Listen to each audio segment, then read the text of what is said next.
Thanks for joining us today, my friends. I'm just delighted you could do that as we walk through the Bible together, one day at a time, Genesis to Revelation in this year. Our reading for today was in Ezekiel chapter 37 to 39. Of course, this is an important chapter for us. I have a news headline for you that comes out of this. Russia invades Israel. And of course, that's a headline for a news story that hasn't happened yet, but it will. And so you can say when it happens, you heard it here first.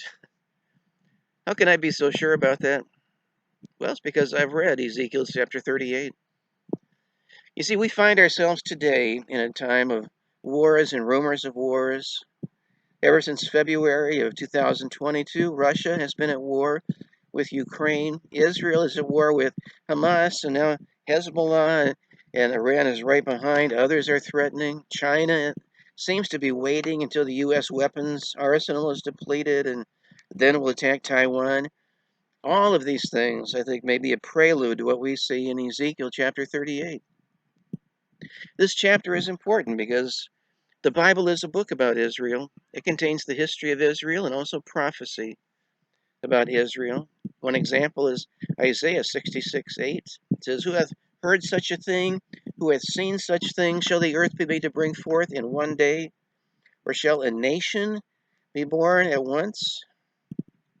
Sounds ridiculous, doesn't it? At least it did until May 14th, 1948. In that one day, modern Israel was born, and ever since then it's been in danger.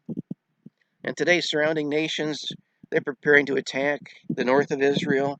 Troops have crossed over the border between Israel and Lebanon. They're firing rockets into Israeli territory even now. The Bible mentions the coming war in Israel. And like other prophecy, it's inspired by God and is profitable for Christians. Maybe we should ask ourselves, if that's true, who's involved in this war that we read about? Well, verse 1 to 4 said that the word of the Lord came unto me, saying, Son of man, set thy face against Gog, the land of Magog, the chief prince of Meshech and Tubal, to prophesy against him. It mentions Persia, Ethiopia, Libya with them. So Gog is the leader, which is probably what the name Gog means, like Pharaoh. It's a title of their head of state. And obviously he's a bad man because God said that he's set against him. And as you look at the nations that are mentioned here, you can see that these nations all have something in common. They hate Jews. It's one country that's not mentioned that maybe you might think should be there, and that's Egypt. Well, God knew that Egypt would have a peace treaty with Israel. It does right now. But we have a God who keeps his promises, and this battle has not happened yet. And so we know it's coming in the future, which leads to the next question: when does this battle take place? It's obviously not going to be in Ezekiel's lifetime. He said it's going to be after many days. It's going to be in the last time because it said in the latter days. It has to be in a time when Israel is a nation, first in the mountains of Israel. Well, after almost 1,800 years, when there was no Israel, it would be a nation again. It'll be time when Jews are regathered then into Israel, since they've been brought forth out of many nations.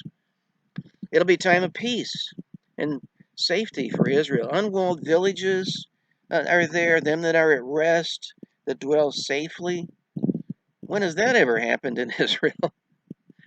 It hasn't happened yet. It seems to me like we're describing a battle that will take place in the early days of the tribulation. The prophet Daniel tells us that when the Antichrist takes power, he'll make a covenant with Israel. Daniel 9:27. He says, the Antichrist shall confirm the covenant with many for 7 years. Peace and safety are guaranteed by this man.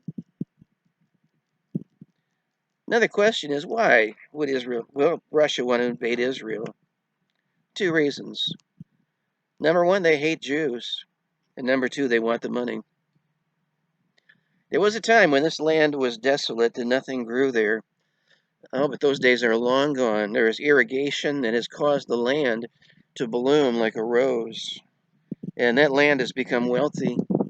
Verse 12 said the Russians want to take a spoil and to take a prey, Turn thine hand upon the desolate places that are now inhabited, upon the people that are gathered out of the nations, which have gotten cattle and goods, that dwell in the midst of the land, to carry away silver and gold, to take away cattle and goods, take a great spoil.